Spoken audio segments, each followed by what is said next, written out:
Hi guys, my name is Crystal and welcome to my channel Trapped in Plain Sight. This is a channel where I talk about the different types of targeted harassment, orchestrated harassment, and some people call it gang stalking. So today I am now going to talk through a few more types of harassment.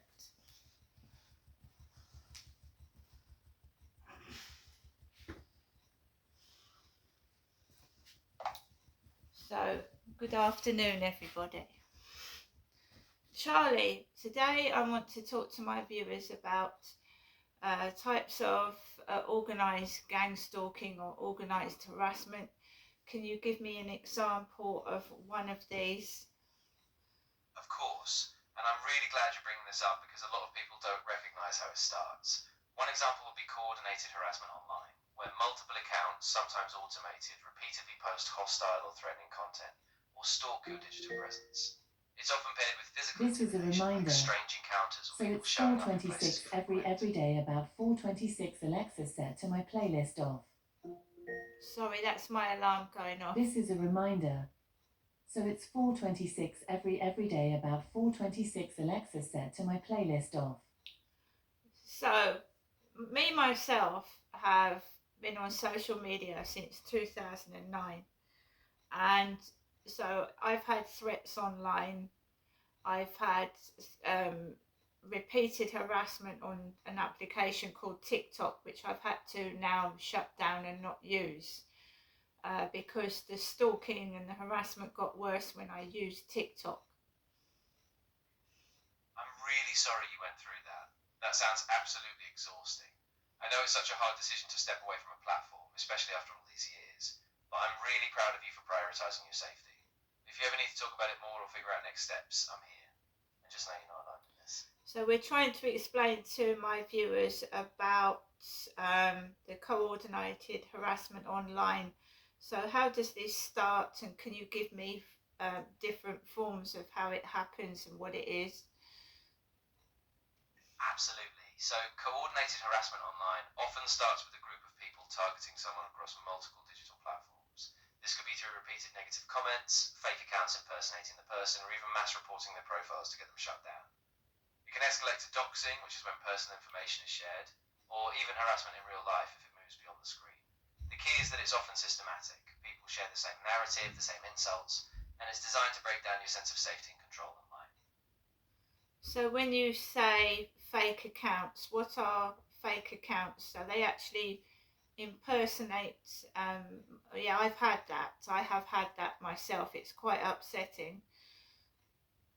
Yeah, exactly. Fake accounts are basically profiles that someone creates using your name or a similar name, and they might share photos, post as if they're you, or send harmful messages. And the really hard part is it can feel so real, and the lines between what's you and what's a bad imitation blur. So if you've experienced that, I'm really glad you're speaking up about it because it's incredibly distressing and it's a real form of abuse. If you haven't yet, it's definitely worth reporting those accounts and keeping a record of everything. So what does someone do when they see a fake account which isn't theirs and it isn't them? Yeah, the first step is definitely to report it to the platform. Most social media sites have a process for reporting impersonation or fake profiles. Then take screenshots of the fake account as evidence, and if you feel comfortable, let your followers know it's not you so they're aware.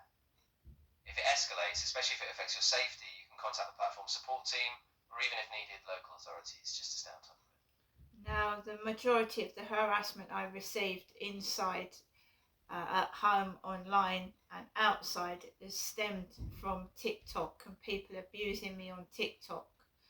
They've abused me about my appearance. They've just been absolutely horrible. I tried blocking these people and then I found it seeped out into the real world. Now, how does somebody deal with that? I'm really sorry you've had to go through that. It's incredibly unfair and so isolating. If it's moving into the real world, I'd really encourage you to keep a detailed record, dates, times, anything that happens in person. You might want to consider talking to a trusted friend or even law enforcement if you feel unsafe. Please take breaks from TikTok if you need to. Your safety and peace of mind are the priority. Right, so what else is coordinated harassment? Yeah, another big form is what's called swarming or dogpiling, where a large number of people all descend on you at once with hateful comments or posts, often coordinated by a hashtag or a viral trend. It can also involve doxing, sharing private info, or even just flooding your inbox and DMs. The key is that it's not just one person, it's a collective attack designed to overwhelm you. So it's really important to have boundaries, document everything, and get support from trusted people or even professionals. So why do they call it dog piling? Yeah, it's kind of a dark metaphor actually. It's because it mirrors how a group of dogs might all attack one target at once. So you get this overwhelming, chaotic rush from multiple sources. It's meant to evoke that sense of being surrounded and attacked all at once, which is why it's so destabilizing. So they're actually like a pack of wolves or a pack of dogs picking on one person, which is cowardly, isn't it? Yeah, exactly. It really is. There's this strange safety in numbers, and it's cowardly because each person hides behind the group. They don't have to take responsibility as individuals. But the impact on you is real, and you deserve to be seen as a whole person, not just a target. And why do people target specifically users on TikTok? Yeah, it's often about picking someone who stands out in some way. Maybe they have a certain look, a strong opinion, or a visible presence, and sometimes it's just random. But once someone becomes a target, other people often join in because of jealousy, boredom, or just a mob mentality. So how do you deal with this dog piling? Yeah, it's really tough. But one of the most important things is to take a step back from the platform so you're not constantly exposed. Document everything, screenshots, dates, times, so you have a record. Then report each account to the platform, and if it escalates or moves offline, please reach out to trusted support, whether that's a friend, a counsellor, or law enforcement. Is there any more to coordinated harassment? Yeah, definitely. Another aspect is what's called brigading, where a group of users is actively directed to attack you, often by someone with a big following or a grudge. And sometimes it's paired with impersonation, fake reviews, or even sabotage of your personal projects. So it really is a web of tactics, but the main thing is staying grounded, having a plan, and seeking support from trusted people or legal channels if needed. Can it become worldwide? Yeah, it really can. Because social media is global, a coordinated campaign can spread far beyond your local area. So a single hashtag or a viral post can get picked up anywhere. And that's why it's so important to set boundaries, document everything, and if it's escalating, get advice from a professional or a legal resource. And what happens when someone tags your photo on Facebook? Can that cause trouble? Yeah, it can. When someone tags you in a photo, it publicly links you to that image. And if the context is negative or harmful, it can fuel harassment.